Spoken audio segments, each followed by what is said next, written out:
I'm Josh Harris, and you're listening to Clear and Loud, a podcast about the ideas, stories, and voices that are shaping our world.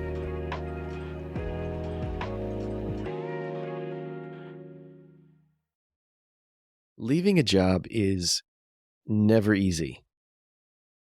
Whether you are being let go, whether you are choosing to transition, most of the time, not a fun experience. It can be stressful. It can be a moment of isolation, a moment of asking some pretty deep questions about who you are and what your life is about and what's going to come next. But all of that becomes even more complicated when your job is wrapped up in a spiritual tradition.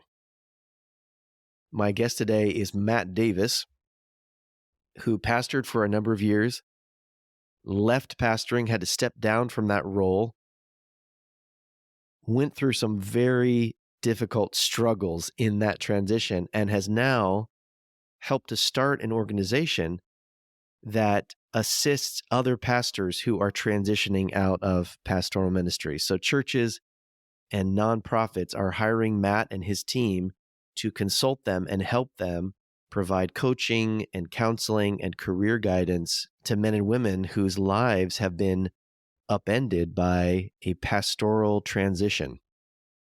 So this conversation hit some very personal topics for me. I don't talk about this a lot on the podcast, but my background is that I pastored a church for 17 plus years. And then I left that role. And that was a difficult decision for me. It came with a lot of baggage, a lot of personal pain and disillusionment and confusion along the way. But I experienced myself the challenge of starting a whole new career and working through all of the disappointment in what I thought my life would be and what I thought I'd been created by God to do, and so on and so forth. So this conversation really was very meaningful to me. Even though I have a different perspective on faith now, and even a different perspective than Matt has, I really appreciated getting to have this conversation and hearing about the work that Matt is doing. So for those of you who are listening and you're thinking, well, I don't come from a church background. I'm not into religion. I don't understand what it's like to be a pastor. That doesn't really appeal to me. Totally understand that. But I think that this conversation with Matt has a lot that you can benefit from, because it's going to help us ask some questions like, how does your personal experience tie into the business that you start? Matt has helped to start this organization, and it is very much tied to one of the most painful experiences of his life. And now that's shaped the work that he's doing. It also helps us ask this question of, how does an organization off-ramp people well? What does it look like to let people go? It's inevitable. It's a part of running an organization. It's a part of leading a good business. But what are some of the facets of doing that well? How does having your personal identity wrapped up in your professional identity affect you when it's time to step aside? Maybe you're not in the church world, but maybe you'd say, yeah, you know what? My own personal identity is very much tied to this job. Have you thought about what that means for when the job changes in the future? Maybe that's a scary question. And another thing that we're going to talk about in this interview is, how does all this impact your family? When your career is wrapped up in who you are and your identity and your community, what is the fallout, not just for you, but for your kids, for your spouse, when there's a change? Big questions, important questions. Here's my interview with Matt Davis.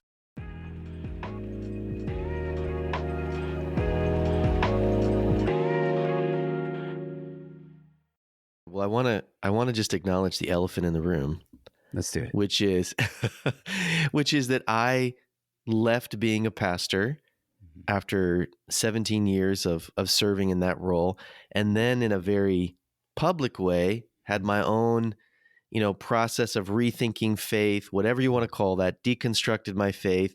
And so you and I might be at different places when it comes to belief and faith. I love that we're having this conversation. My question for you is it bad for your brand to be seen talking to me? That's my concern. Yeah. I mean, that's a genuine question. Like, how did you think about coming on and having this conversation with me?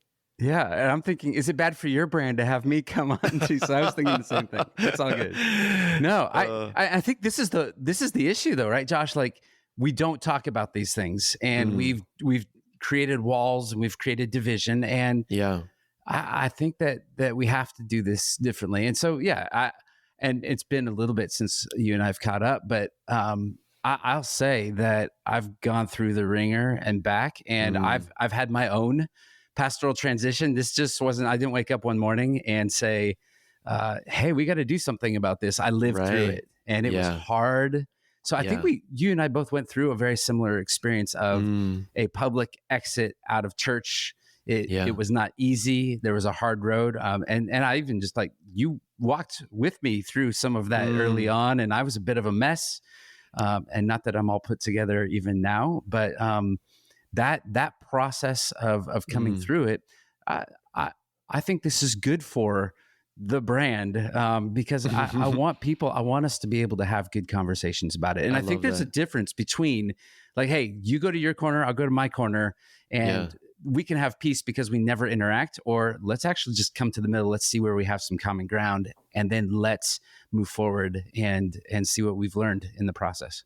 I think that's so healthy. And I respect that so much, because regardless of, your camp, as you put it, or the sides, or all the divisions that we can have, being able to agree, wouldn't it be great for people who are transitioning out of pastoral ministry, regardless of your viewpoints, regardless of your politics, regardless of, whether you're liberal, conservative, or whatever it might be, can we all agree, it'd be great to take care of those people so that they have a healthy family, a healthy life, that transition is as beneficial as possible instead of negative and harmful. And so I just love that we can have this dialogue. I think that's really good.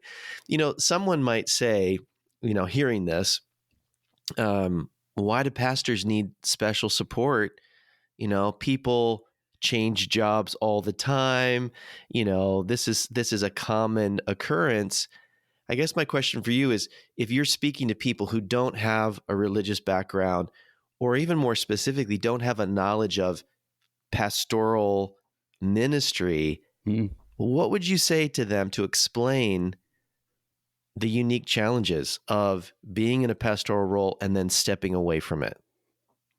So I would explain this very personally. And there's some of the obvious, right? Like when you are in a church and you're a pastor, this is not your 9 to 5 clock in, clock out, right? You're available. And what I hear from people coming out is, I invested myself into that community.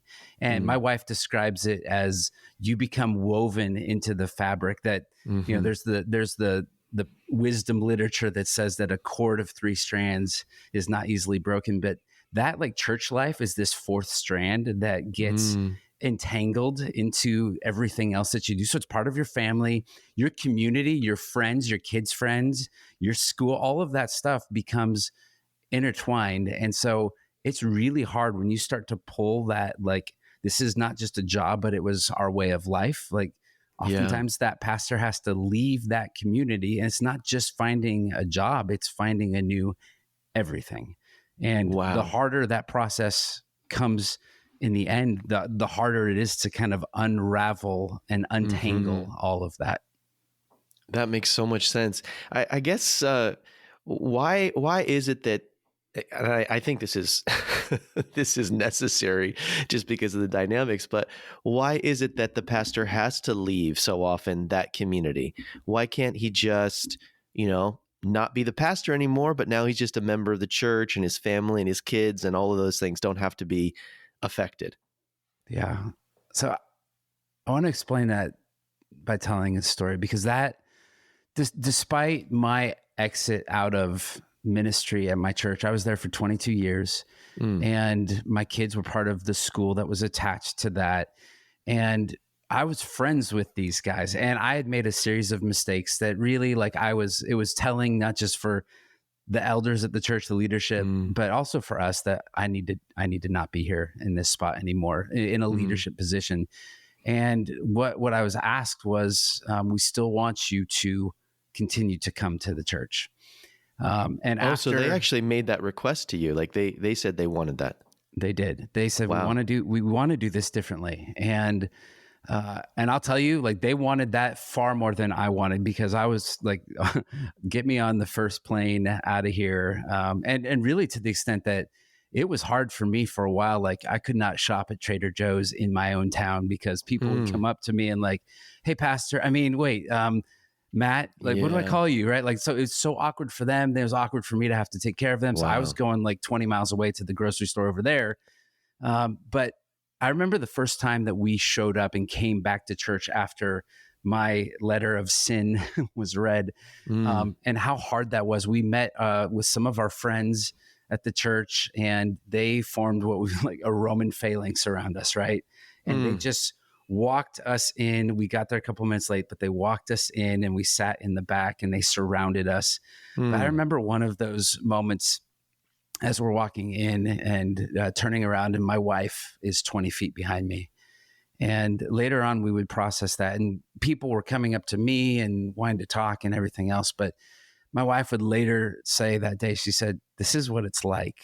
You're the sun and I'm the moon, and everything revolves around you." mm, And that really was the moment where I realized, like, this is going to be really hard. And that she's been really, in many ways, because I made it everything. I made my work everything. And that was some of mm. where I got out of balance, but it was hard for her. And if we're going to be healthy as a couple going forward, that this plan had to change. So the need to extricate yourself from that cord of community and so on is not always just an issue of the church saying, well, you got to leave, but there can be reasons on both ends where it's just really difficult to stay in a community when you had a certain role, when you had a certain position. And I know from just my own personal experience, it can be hard for the leadership team. Like, they might want to be supporting you, but then you're there and people are looking to you, or even like, oh, what do you think of what the new guys are Right. doing? Like, there's just a lot of complication, which would be true in a business context. It'd be true in a governmental kind of context as well. That the old guy usually needs to move on Yeah. and make space. But it's just really interesting to hear your experience, that like for the health of your own marriage and your own healing, you needed to step away from that, even though that was the community, even though that was the place that you built for so long. Um, your website, if I could just, I'm just going to read part of your website, All which right. is, coming from, we've both been in the marketing world. This is a big compliment. I'm guessing that you're behind a lot of this great content on your site. I spent some time. I spent some time. Okay. Okay. Yeah. But you've got a section here where you say, what are some of the challenges facing outgoing pastors and their families? And you have this list, which is quite powerful. Trauma, a wide range of emotional, spiritual, and relational trauma is experienced by a pastor and family members. Loneliness, a pastor and their family lose relational and spiritual support from the members of their church community. Finding employment, the average pastor takes a year before finding a new job, and they frequently switch fields. This one was one that I hadn't thought about. Unemployment benefits. Pastors are not usually eligible for unemployment benefits, and many church leaders do not know this.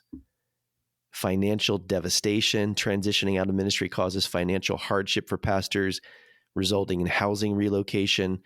And then the last one, spiritual deconstruction. Coming out of church ministry, pastors experience spiritual deconstruction, and their future ministries suffer. That's quite a That's quite a heavy list of challenges. Yeah. Any of those in particular really stand out to you from your own experience, or what you see hitting the pastors that you help the hardest? Yeah. Well, all of these are here because I experienced some form of every single one of them. Mm. So it is a weird thing to have a brand, a ministry, a website where it is so personal, like other than like Wow. a Yeah. personal blog. But like when you buy a new house and you have like the huge stack of paperwork, and I remember a realtor saying that this every piece of paper represents a lawsuit they're trying to cover themselves for. I feel like every word on here is because of some shared or felt experience, something that I've gone through personally, or the two that I get to work with. Yeah. And we've seen this, we've felt this, but um, the loneliness is always the one that stares me right in the face. And I've never Mm. seen like a little icon image of the little dude sitting on the bench that looked and felt like me for so long. Wow. That going from your face on a 20-foot screen and not being able to go to any place in Orange County without somebody knowing you, Mm. being known, to moving into a season of loneliness Mm. is hard. Feeling that and feeling the air being pulled out from your lungs and from your community, you feel like you dropped an atom bomb on this Yeah. community and the air got Mm. sucked out and you were the one that dropped it. Mm. And that's hard. And so people do pull away, and it's hard to kind of figure out, well, what's next? How am I feeling about this? And Mm. different people and friends are going to respond differently. So that loneliness was very acute for a long time. Mm.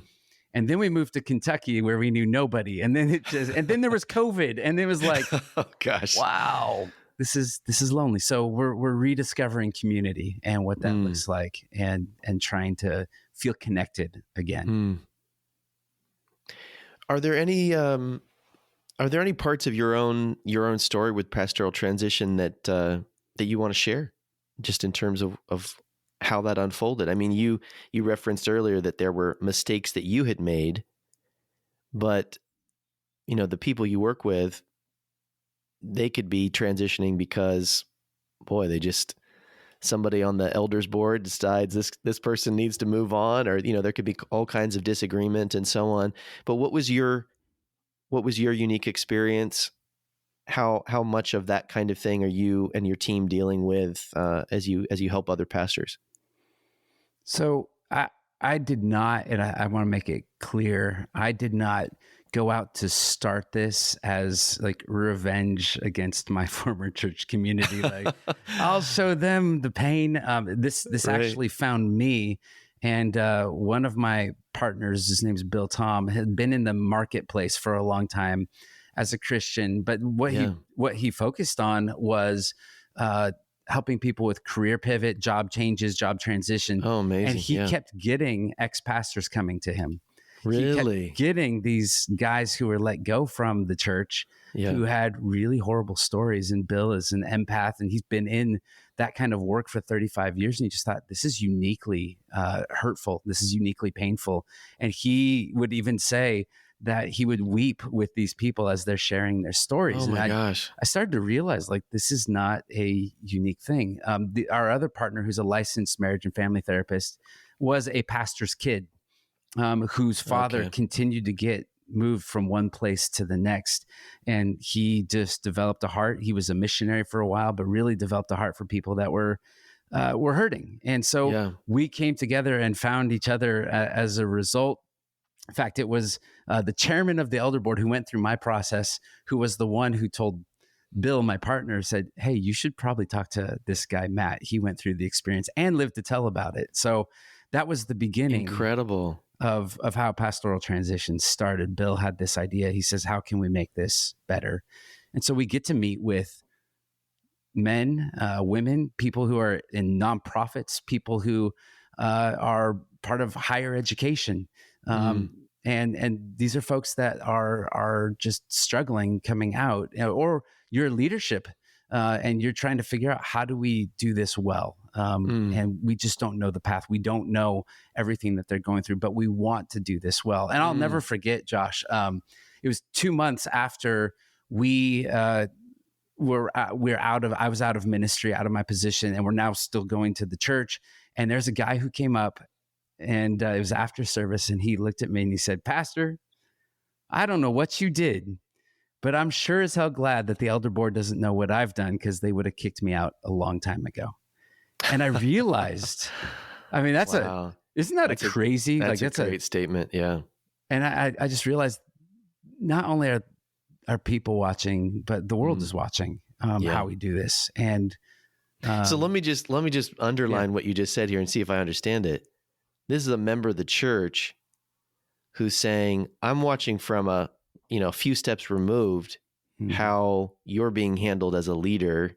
You're being asked to step down because of whatever standards and so on.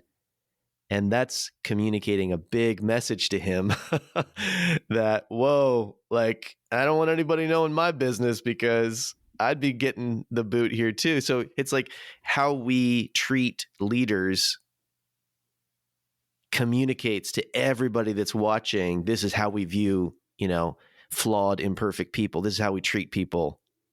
And Yeah. that's a huge lesson. Like it's like a big teaching that's taking place about how people will be treated. And I think the message it sends is that the response is one of two areas. I think it either sends us into performance, where Hmm.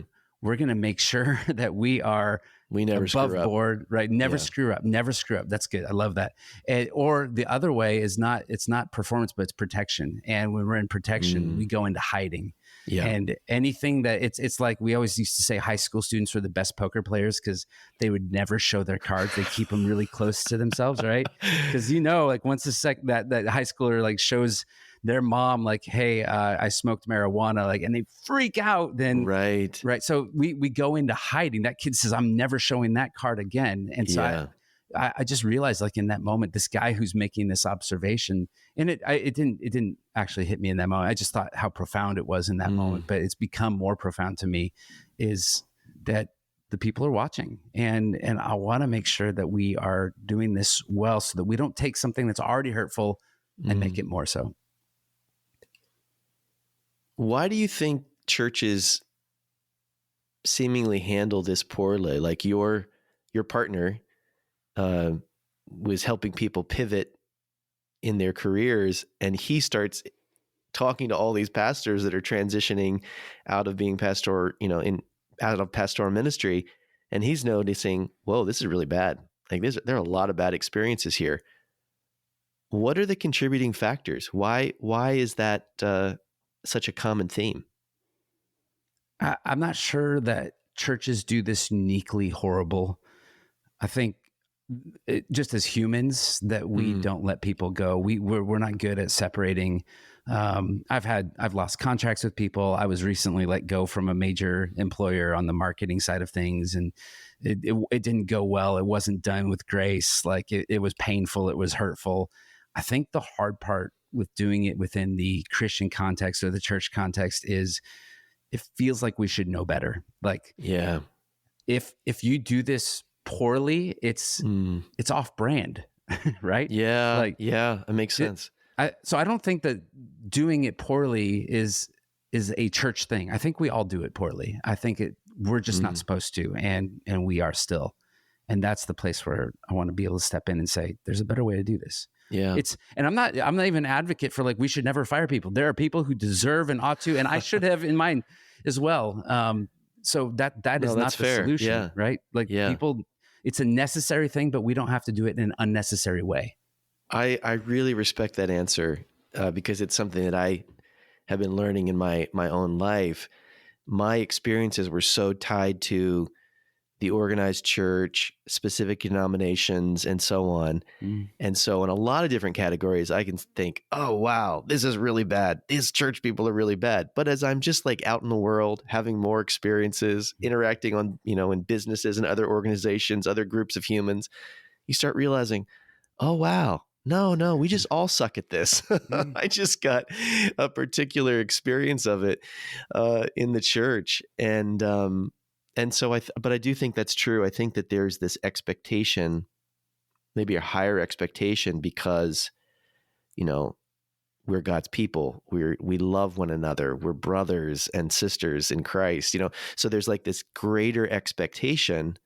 And so when that severing takes place, if it's not handled well, even if it's handled well, it still hurts even more, because it feels like, what, you're firing me as a brother or sister? You know what I mean? Like, you mix all those things together.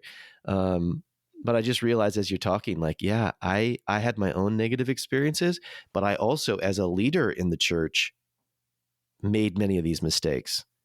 And Oh I yeah. think some of the ones that I think about, and people that I let go, and you know, I look back, those are probably some of my biggest regrets. Not that, again, not that you can keep everybody on staff and those types of things, but the way that was handled, the relational fallout that takes place. And I think the thing that I see often is, you have to make decisions as an organization, but I think there's a greater temptation in the church to turn those performance issues and those kinds of decisions into like character issues. Mhm. And so it's easy to mix in these other categories, because it's not quite as straightforward as, you know what, youth pastor, Bob, we're not hitting the numbers. We're not getting enough teens in. We're not, whatever. It becomes More like, offering. what? Yeah, exactly. You're not being as specific as a business can be, but instead you kind of turn it into, well, we just sense that there's just not the gifting or the integrity or the whatever. It's somehow it becomes these moral, character kinds of things. And that can be devastating, I think, to the people involved. Yeah, I don't regret it, letting people go. And I was an executive pastor, a teaching pastor. I've let lots of people go. It's not the regret. I think every person I let go was never gratuitous, right? There's always Mm, a financial issue, or like, you got to show up. But the ones that hurt, the ones I think about, are the ones that mm, I didn't act with grace. mm, I allowed them to feel the shame of the moment instead of mm. offering forgiveness, and like, it's not going to feel like this forever. Yeah. It still pained me, but I didn't know what to do. I didn't know how to do it. So I Yeah. would do it very differently now. The world seems more divided than ever these days. And I've read different articles about pastors experiencing transition because of shifts that are happening within congregations politically, and, all kinds of things like that. Do you see something unique happening in this era of the church in terms of the number of pastoral transitions or the upheaval that's taking place? Is it unique, or is it just normal, and you guys are wanting to help improve it and make it a more healthy process? Well, first of all, there's nobody doing what we're doing. There's lots of people in the church world talking about succession and, what do you Mm, do? How far should you plan out? Budget wise, what do we need? But there's nobody looking. And really, essentially, we're an outplacement service, right? But we're trying to do that through the lens of, let's be gracious about how we do it. mm, I was actually just in Dallas this week and got to spend some time with David Kinnaman of Barna Research, and okay, yeah. so that's the group that puts out all the stats about all the Christian things that's happening in the country and the world. But an interesting statistic is that on our website, I think it says 42%, but he just adjusted it. So this is fresh, hot off the Mm, press. But 39% of pastors are thinking about leaving ministry altogether. Just wow. done, and that number has gone up in the last couple of years from 23%. So it's interesting that and I have a friend that he is a former pastor, and he tells this story. He tells this story about being in the church, but waiting too long and struggling too much. But he says that he probably stayed in his position for 2 years too long. That he was asking himself questions like, well, if I'm not a pastor, what am I going to do? This is like, what do I Yeah. do with like a seminary experience, Mm-hmm. right? Like, Mm-hmm. so we're looking at like, I worked like, do Amazon warehouse, or I'm driving Uber things. There's Yeah. all these things, but what do you do? Is my family going to live underneath a bridge, and he said it was my skittish, scared soul that kept me in that position for 2 years too Wow. long.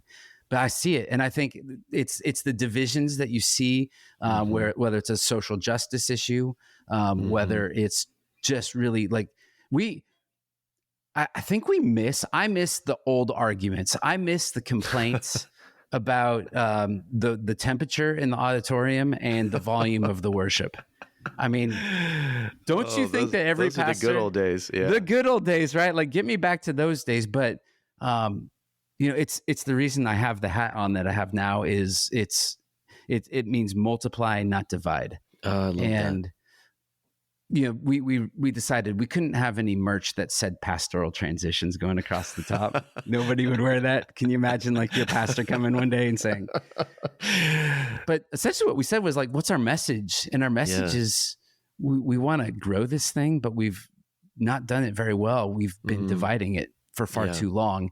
And it's not, what's great is like this little hat has created more conversations than Mm, anything else, than any like, what would Jesus do stamp or mm. anything else I've ever done.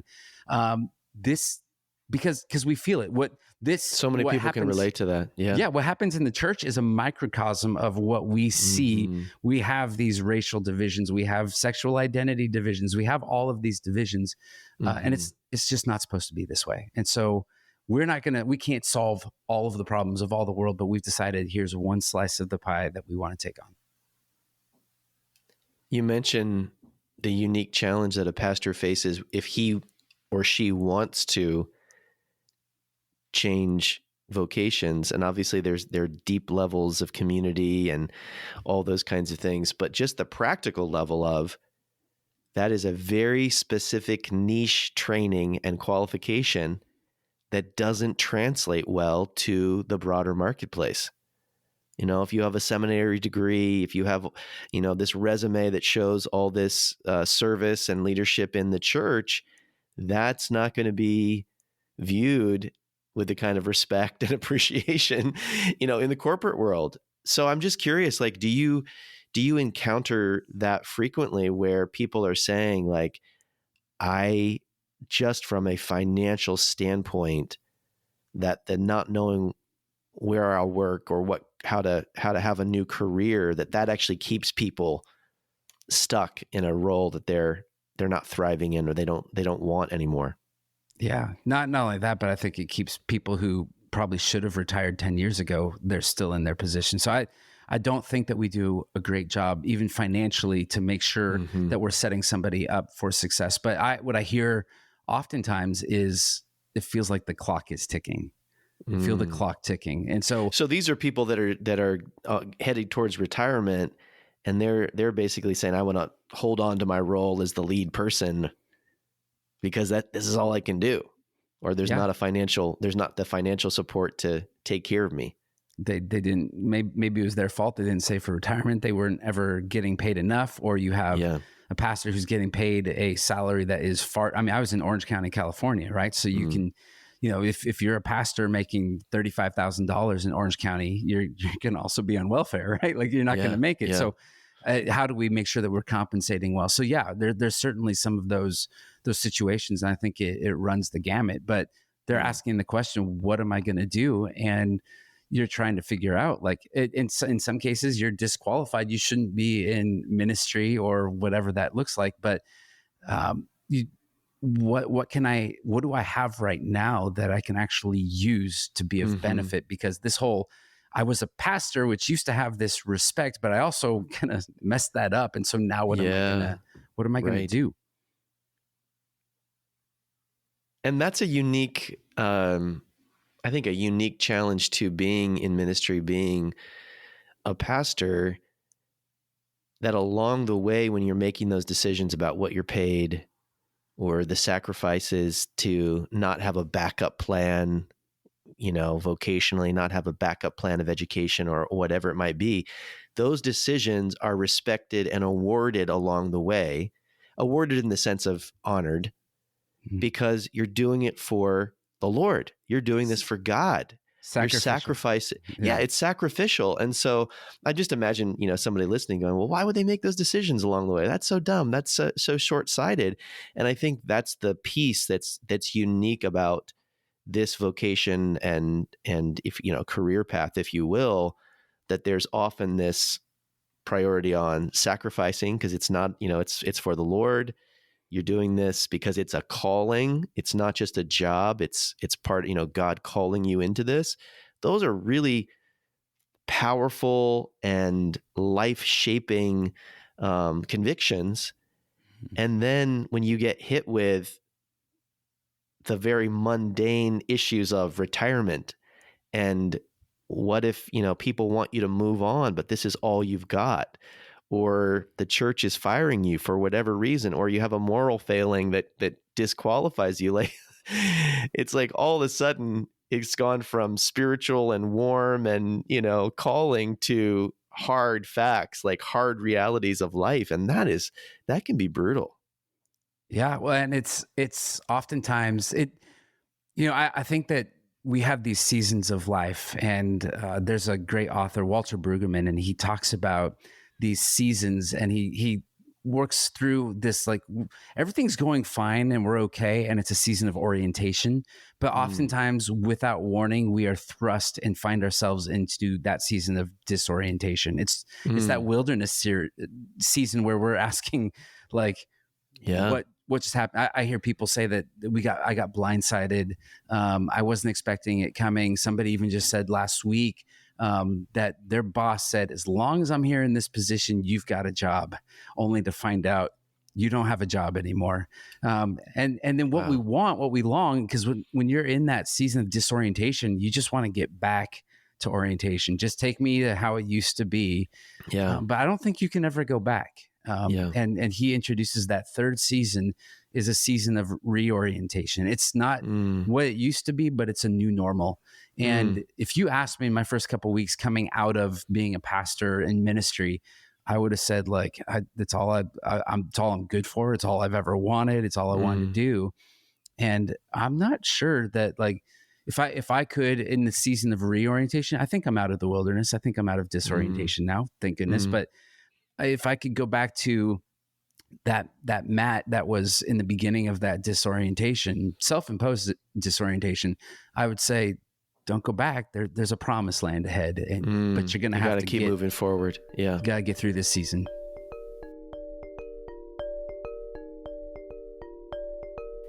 Could you give me some examples of what it looks like for your team to work with people? And I'm imagining there are different categories. So first, that pastor who is feeling this sense of, I think I need to make a transition. I don't want to be here anymore. How do you work with that person to help them think about other careers? And then I want to kind of switch it to organizations, like whether it's a nonprofit or a church, and they're saying, hey, we want to do a succession well, or we want to, move this person on well. How do you work with that organization? I just love to hear those two sides of it.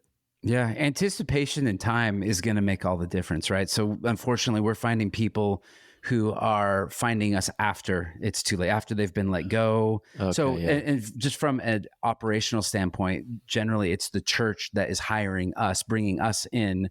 Okay. And then we're consulting them, and they're saying, like, how do we do this well? How do we message this to the person that we need to let go?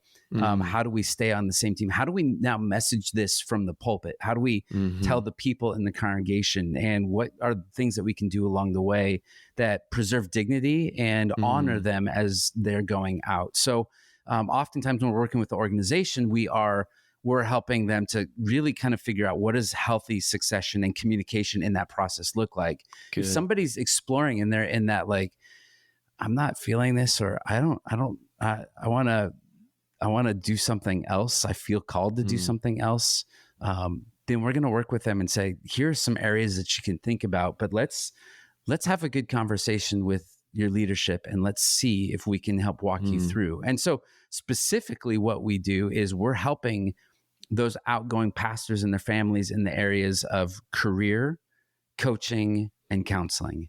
And so, Mm. Bill, our CEO, who spent all that time in the career space, he has assessments. He's an engineer and he's Oh analytical my and gosh, that's he great. sees patterns, but he's been doing this for 35 years. So he Mm. can help. But, I came out, I was like, what's LinkedIn? Right. I'd been at one spot for 22 years. Yeah. Last time I filled out an application to work somewhere or I was working like pizza delivery back as a teenager, right? Like this was the one job I had as an adult. So we're Right. working with interview skills. How do you explain to somebody you're interviewing that you just got kicked out and you were a pastor and so anyway, that piece, that career piece, but on the coaching Mm. side, we pair you with somebody who has been through it, somebody who's either an ex-pastor, somebody who's gone through a season of change, a coach, or we'll work with life and leadership coaching, but then we also come alongside with financial coaching. And how do we look at you're going to come out with like a 403b, which is like a pastor retirement plan. What do you do with that, and how do you set up Mm. guardrails financially, make sure you're okay? And then on the last step is counseling, and we need a lot of counseling, right? And so Mm. we look at and we basically triage this situation.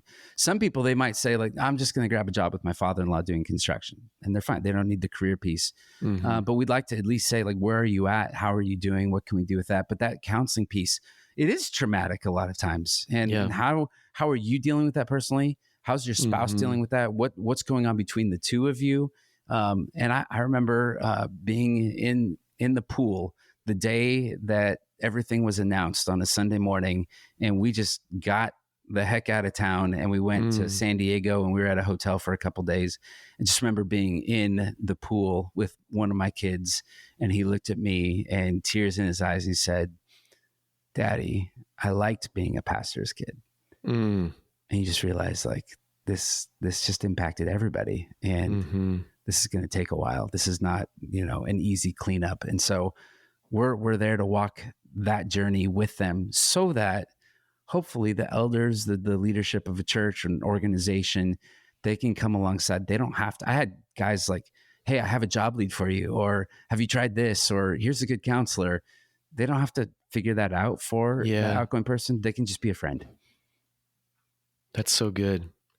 Yeah, I mean, it's obviously there are real limitations for the leadership team to be able to provide that counseling, right? They, even if they really care about the person, Mm-hmm. they're not going to be able to be the one to have those conversations and provide that kind of counseling and care. So I love that your organization is doing that.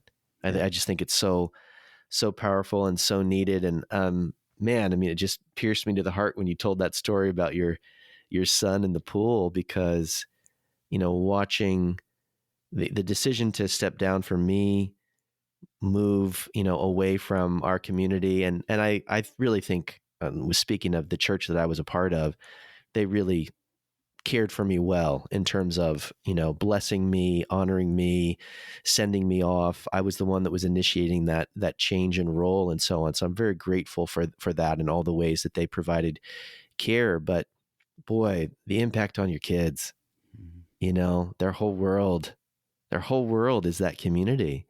And as you put it, their identity, even if they never thought about it before, is wrapped up in being a pastor's kid.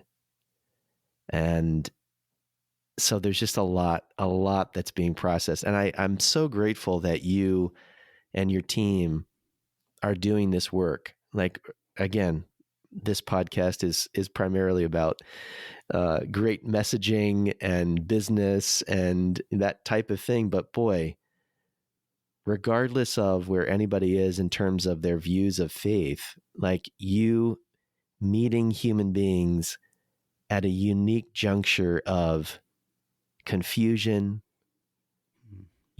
wandering in the wilderness, as you put it, and helping them find a way forward. That's just the world needs more of that kind of spirit and approach to life. So thank you, Matt, for the work you're doing. I'm cheering you on and really grateful that even through the hard parts of your story, that you've somehow taken that and you're now using it to bring help and healing to other people. So good on you, man.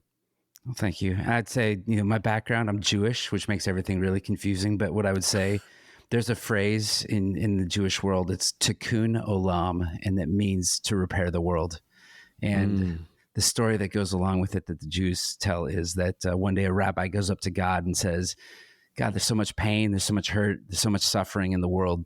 Why don't you do something about it? And he turns around and looks at the rabbi and says, I did. I sent you.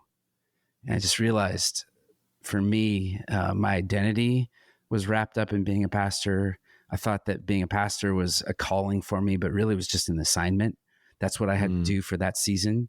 My calling is to bring repair. And I think that that's really all of our calling. If we can all mm. pitch in and bring repair where we can do that, then I think the world becomes a better place.